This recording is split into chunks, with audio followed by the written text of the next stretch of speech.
Why, hello everyone. Welcome to Redneck Ways. How's everybody out there in YouTube land?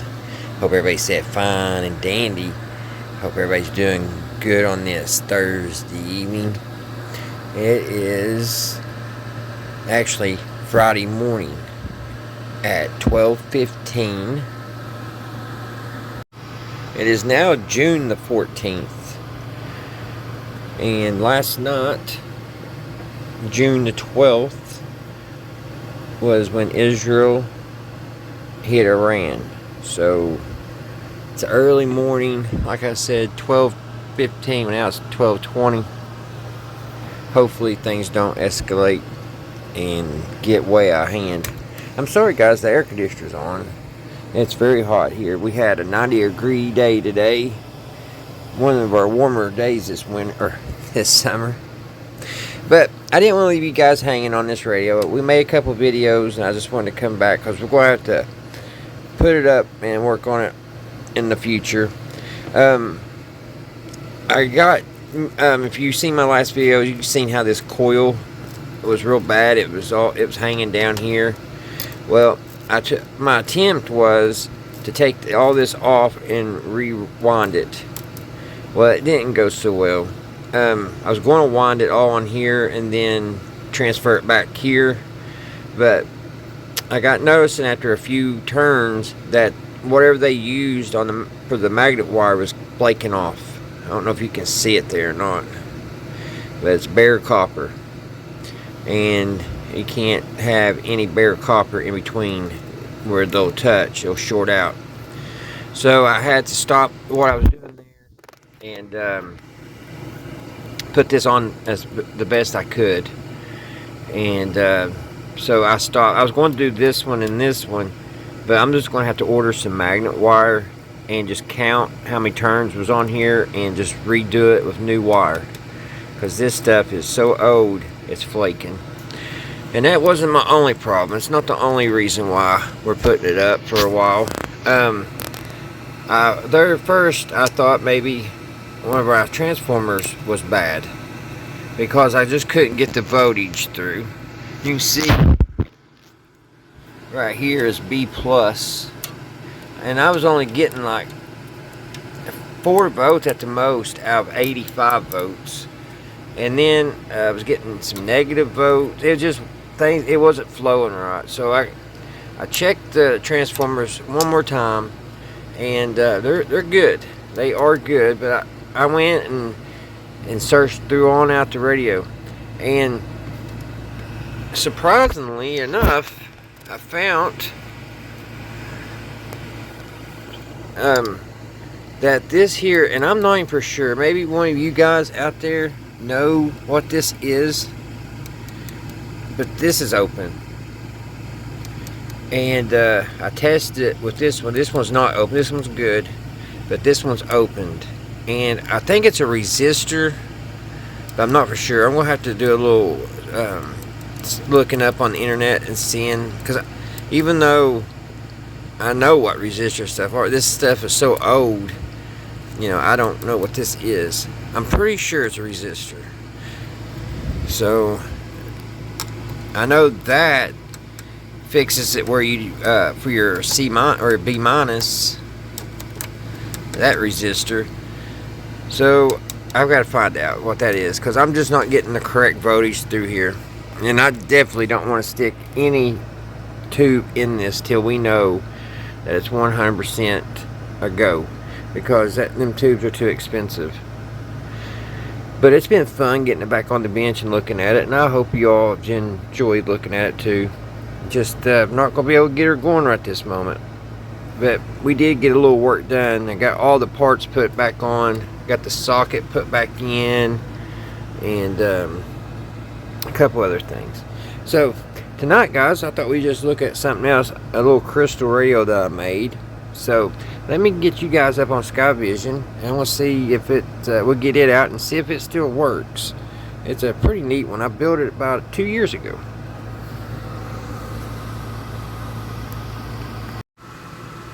Alrighty, guys, this is the little crystal set that I built here about 2 years ago.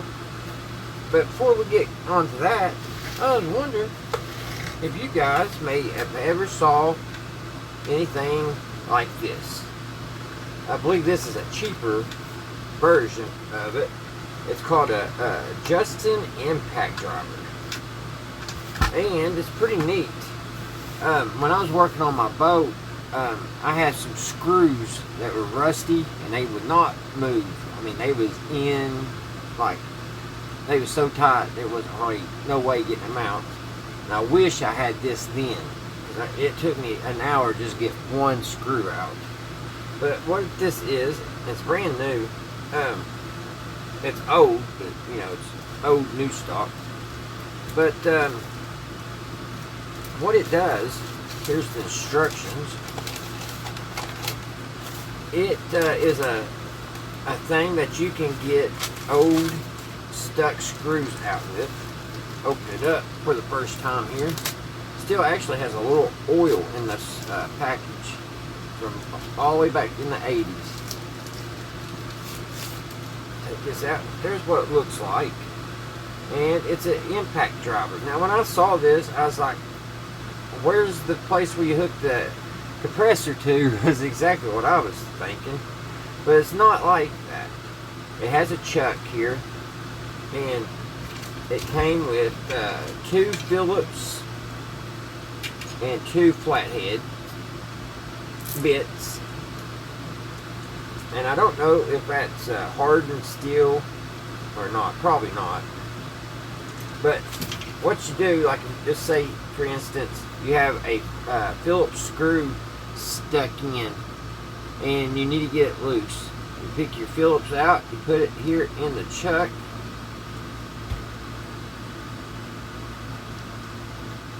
I can get this in there just like that, and you put your Phillips in like you normally would. And I don't have my hammer.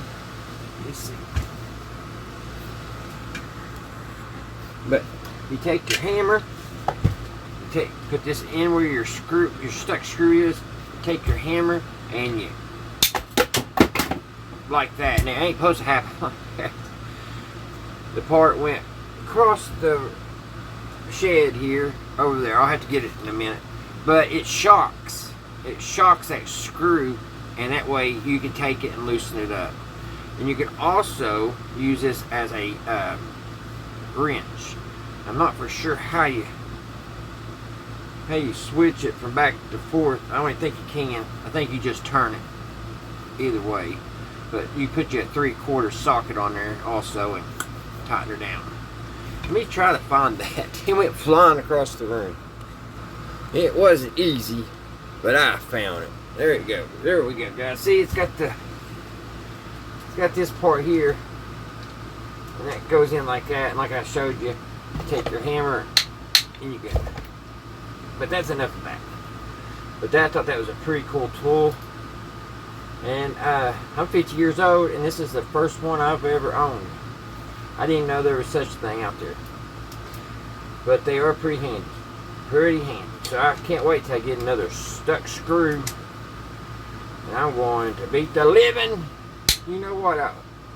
It's a big piece of steel. You can hit that thing as hard as you want. It won't even budge it. Won't hurt it one bit. Alrighty, guys. Let me put this up and we'll get looking at this little crystal radio I just made.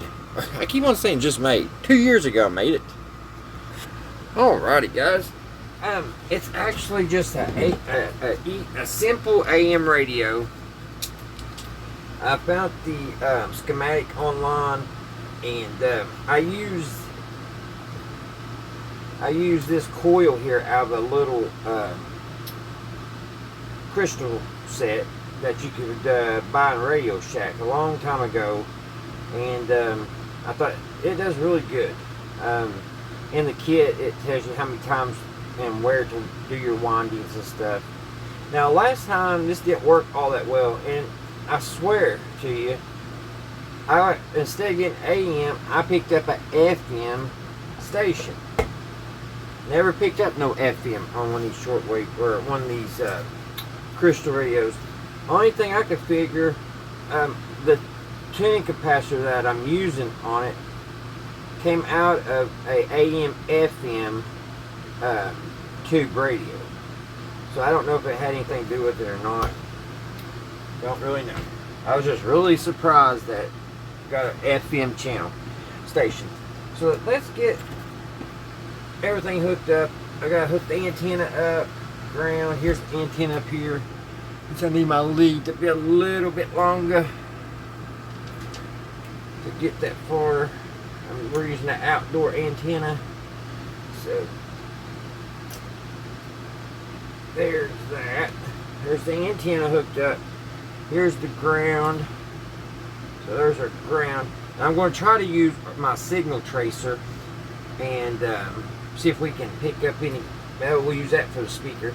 This does run on a 9-volt battery. So we'll hook our 9-volt battery up. There we go. Now we're hooked up. Like I said, we need sound though. So let me turn on my signal tracer.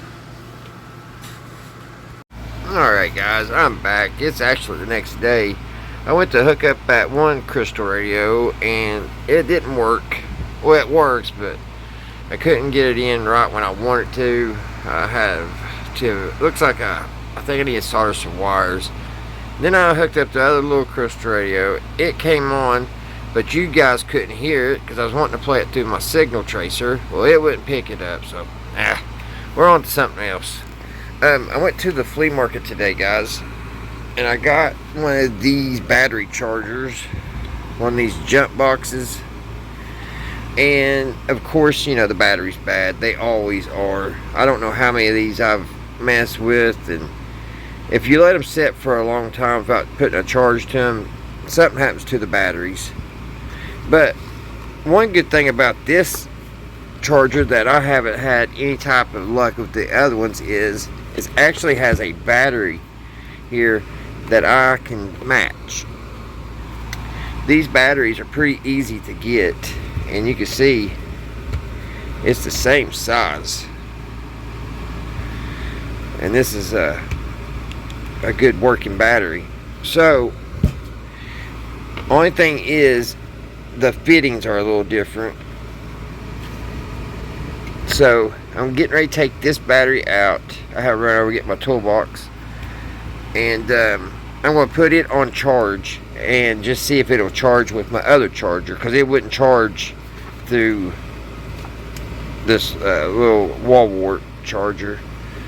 So let's get this out and put it on charge and see if this battery has any life in it at all left, and then we'll try to figure out how to put that one in.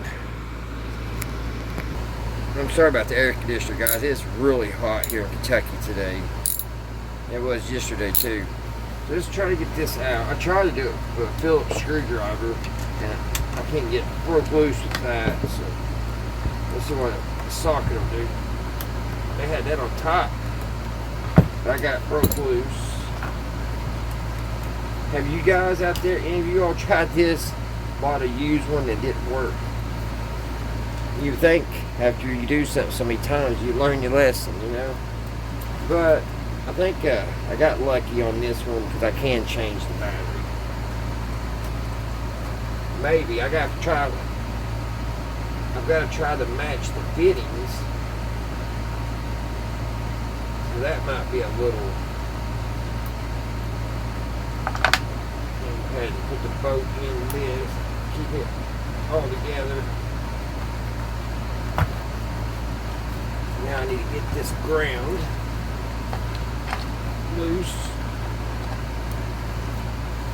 I don't know what it is, why if you let these set for a long time, I don't know why they do this. They just won't charge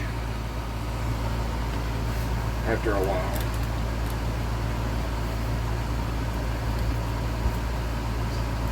This one ain't wanting to break loose.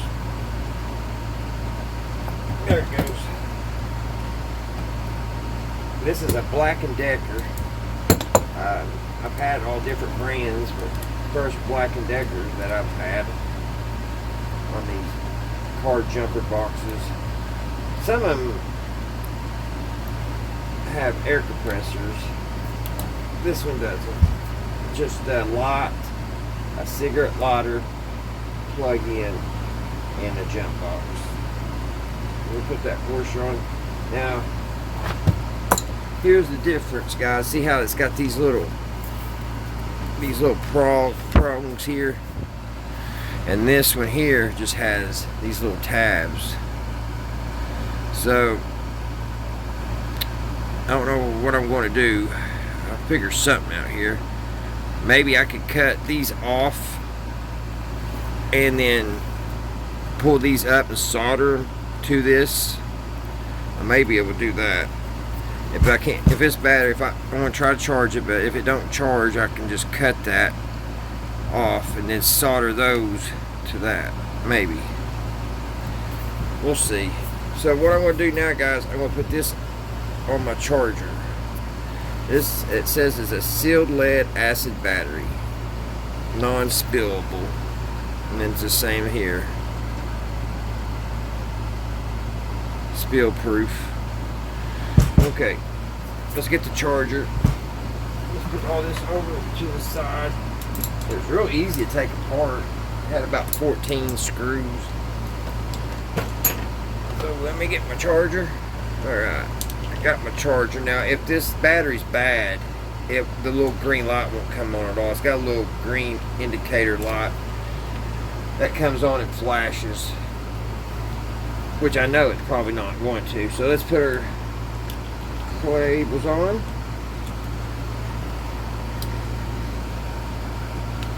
Let's see. Well, it kicked on. Well, it's actually charging, guys.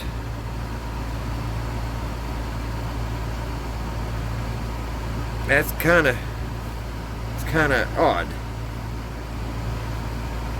It is charging. Well, I'll let it sit here and charge and do its thing. Now, sometimes that can fool you. It could just sit here and charge and charge and charge and not get anything. So I'll let it charge for a little while, and then we can come back to this project and see if we can get this thing fixed. Alright, guys, it looks like it's going to take this thing probably a while to charge, if it is charging. So I'm just going to end the video. We'll finish this tomorrow, because I'm going to make a video tomorrow, because I got a sack full. Give you a sneak peek. Little radios. So we've got some radios to check out. I got this whole bag for $5. That was a great deal. And there's one in there I absolutely love, and I cannot wait to share it with you guys. But alright, guys, I hope you all have a great Friday. Hope everybody's doing good and everybody's safe and everybody's well. So till the next one, guys, I'll see you right here, Redneck Ways.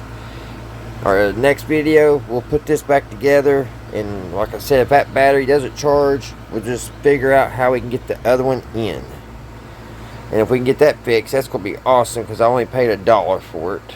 So, and I always need a jumper box. I think everybody does. Alright, guys, see you the next time.